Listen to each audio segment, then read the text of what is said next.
como a cosmovisão é vista hoje no contexto fora do meio cristão?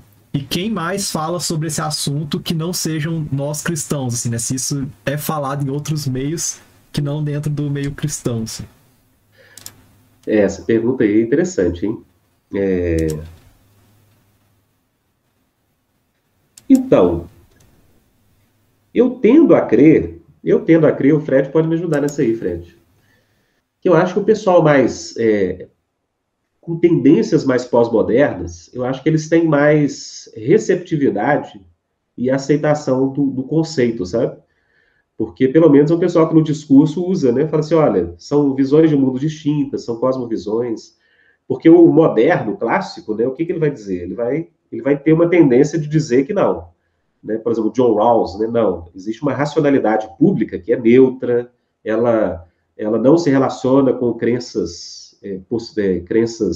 como que chama? Tem um nome em inglês, é o background beliefs, né?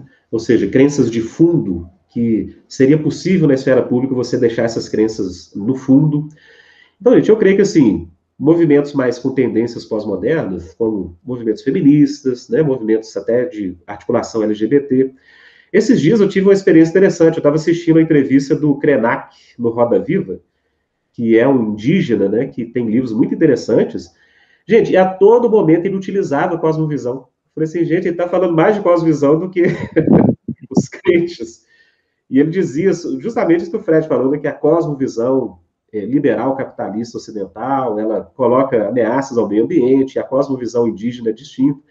Então, assim, eu acho que o pessoal que tem mais receptividade, gente, opinião, tá? Eu não tenho assim, uma opinião muito bem informada sobre isso, mas eu creio que é o pessoal mais, digamos, ligados à política de identidade, né? Por mais que a gente discorde.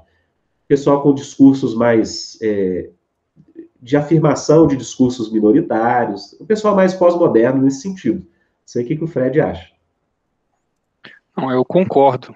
Por mais que, às vezes, dependendo assim do vocabulário também de determinados autores, né, ou determinado campo de estudos, eles não usam a expressão cosmovisão, mas falam de narrativas, né?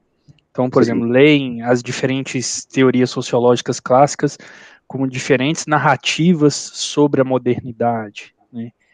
E então eu acho que tem essa leitura, então é utilizado. Eu não li nada do Ailton Krenak ainda, mas interessante você falar, porque dentro da antropologia isso aparece, né?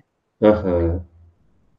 Então acho que é um conceito que, embora assim não seja, não tenha uma única definição, né? Mas é utilizado da mesma perspectiva em que foi sendo aprimorado dentro da teologia cristã, né? Desde Aham. do Wilhelm Dilthey, né? Aí, o conceito Sim. de cosmovisão, então, e essa noção de uma narrativa, né? De construção de. Então tem esse sentido narrativo, ele aparece nas ciências humanas em geral, né? Gente, só o Fred falou aí da antropologia, tudo, e eu lembrei, nos meus estudos agora para esse curso de cultura brasileira, um autor que me surpreendeu com o uso diltheriano, né, mas aí via Weber, desse conceito de visões de mundo, né, e formas de organização de valores que vão conduzir a ação, né, ou seja, essa dimensão mais teleológica de descobrir qual é o sentido que está por trás da ação de certos grupos, é o Sérgio Buarque de Holanda, né? O Raízes do Brasil, se você ler Raízes do Brasil, você vai ver isso lá assim, né, os paradigmas, né, do aventureiro e do trabalhador, são quase que assim, visões de mundo, né, tem o cordial e aquele que é o modelo mais japonês, né, enfim, ele usa um termo, eu esqueci agora, o brasileiro seria mais o cordial, então tem autores aí no contexto brasileiro que usam, né, muito, ainda que não mencionam toda hora cosmovisão, mas como o Fred falou, o uso da ideia, né, de que você tem narrativas que dão significado para as ações, tá aí presente também na sabedoria de interpretação brasileira. É muito bom. Eu tava lembrando quando fez a pergunta assim, você foi respondendo, tem um autor, inclusive, do marketing, assim, né, que é a minha área de estudo, que eu tava lendo um livro dele recente e ele usa cosmovisão dentro do livro, assim, não tem nada a ver com fé cristã, assim, mas ele coloca isso, né, como que as marcas, o que ele fala, né, que as marcas precisam ser condizentes com as cosmovisões do público que essas marcas atendem, assim. Ele coloca a cosmovisão como uma ideia de visão de mundo mesmo, assim, né? Um pouco mais reducionista do que o conceito mais amplo, assim, que a gente entende, né? De um compromisso e tudo mais.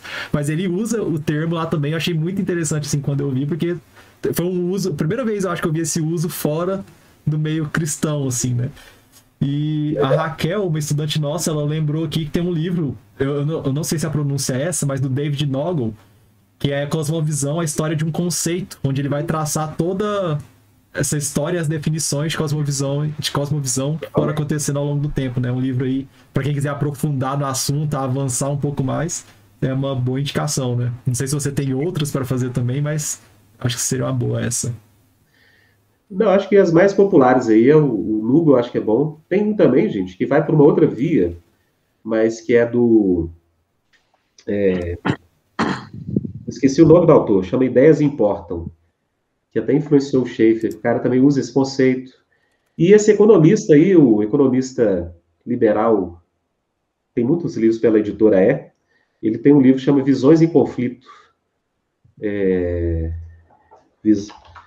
Mas, enfim, tem autores aí muito populares que usam esse conceito também.